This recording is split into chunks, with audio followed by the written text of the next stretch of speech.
A gente tem o voltímetro para a tensão, a gente tem o amperímetro para a corrente e o ohmímetro.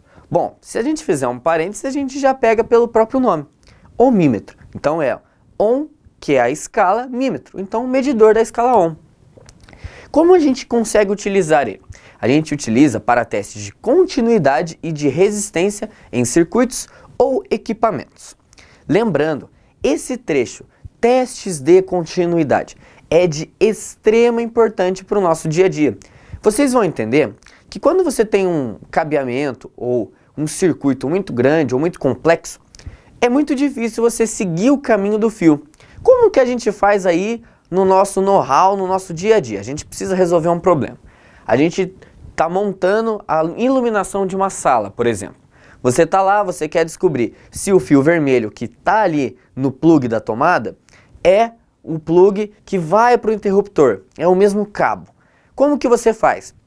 Dá um puxão e vê se dá. Pô, mas e uma aeronave, dá para você ficar fazendo isso? Não tem como. Você precisa testar a continuidade. Como que isso funciona? Você pega o seu ohmímetro e você vai colocar na escala de continuidade. Você vai colocar lá. Aqui, ó, mais para frente, a gente tem a imagem dessa escala. Tá vendo aqui, nesse azul? Quando você tem o teste de continuidade, é esse carinha aqui, ó. Ele vai fazer o teste de continuidade e te dar um aviso sonoro. Como que isso vai funcionar?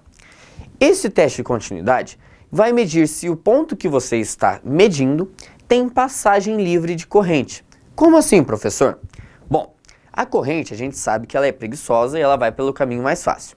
Se eu tenho fio e eu coloco as ponteiras do meu ohmímetro, um em cada ponta, o que vai acontecer? Você vai ter uma condutividade.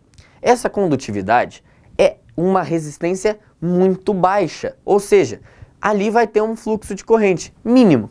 Então, quando você faz essa medição, esse aviso sonoro vai soar. Pô, professor, mas eu não estou com um multímetro aqui, eu não tenho essa escala. Eu consigo ver com o ohmímetro? Consegue. Quando você está trabalhando com a resistência, quanto maior a resistência, maior a dificuldade de passagem de corrente. Se você pega um fio e você coloca um em cada extremidade desse fio, uma ponteira, e quando você mede, a resistência está tendendo ao infinito, ou seja, ela não para de aumentar no seu visor, significa que aquele fio não tem continuidade. Significa que há um rompimento, o que é algo que a gente vai explanar um pouquinho mais para frente, na parte de pesquisa de pane, de pesquisa de problemas nos nossos equipamentos. E um deles é o circuito aberto. Mas vamos voltar aqui para o nosso raciocínio. Por que é importante a gente fazer um teste de continuidade? Bom, lembra que eu falei para vocês que é muito importante a gente aterrar corretamente todos os equipamentos? A gente pode utilizar o teste de continuidade para saber se um aterramento está feito da maneira correta, ou até mesmo para descobrir problemas no equipamento. Por exemplo, um conector de informações na aeronave. É um plug, para quem nunca viu, é um plug, com vários buraquinhos, com vários fios ali conectados. E alguns fios têm a função de ser terra. Então você consegue medir se ele realmente está com tensão zero. Outros têm a tensão de 12 volts, 5 volts, 20, depende do projeto. E você consegue medir por meio desse multímetro se ali realmente está assim. Isso no caso da tensão. E no caso da resistência. Se você tem um circuito, um filamento que devia ter uma resistência X, você não pode medir ela e dar diferente disso. Por exemplo, você tem ali em um circuito um resistor de 5 kΩ. Se você for fazer a medição dele e perceber que essa resistência está pela metade, significa que está defeituoso. Isso aí pode simbolizar para você um problema na operação. No caso de uma cablagem, de um conector, de um plug, se você faz esse teste de continuidade e você percebe que a resistência está zero entre, por exemplo, dois pontos que não são em comum, você pode estar percebendo que existe um curto-circuito. Esse curto-circuito vai ser identificado pela resistência baixa. Assim, você consegue unir esses dois mundos. Você tem o teste de resistência para situações de baixíssima resistência no condutor ou no plug. E você tem um teste de continuidade junto com ele. Então, para a gente fixar bem, a gente pode medir a resistência e, por meio dela, saber se está tendo continuidade em um circuito ou não. O ohmímetro em série, ele é utilizado para medir em diversas escalas. Vamos ver aqui. O ohmímetro em série, o que significa? Você está medindo a resistência em um circuito aberto, lembrando, quando se está tratando de medir a resistência de algo, este equipamento tem que estar desligado. O equipamento energizado não pode ser utilizado durante a medição de resistência.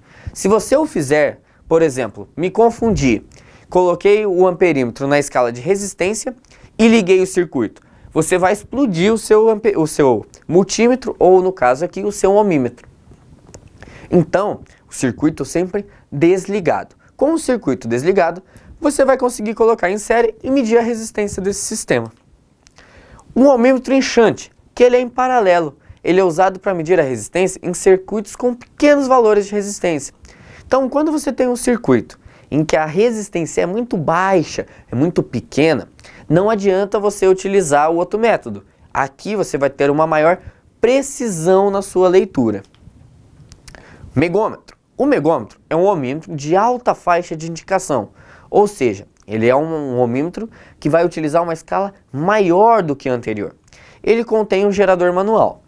Ele é usado para medir a resistência de isolação e outros valores elevados de resistência. Aqui você tem a figura de como ele vai ter o seu funcionamento barra sua construção. Você tem dois limites, o zero e o superior ali, um gerador manual, que é um gerador de corrente, igual a gente já viu na nomenclatura barra simbologia, e aqui a gente consegue avaliar ele um pouquinho. Não precisa você se matar para querer entender, isso daqui é mais a título de conhecimento.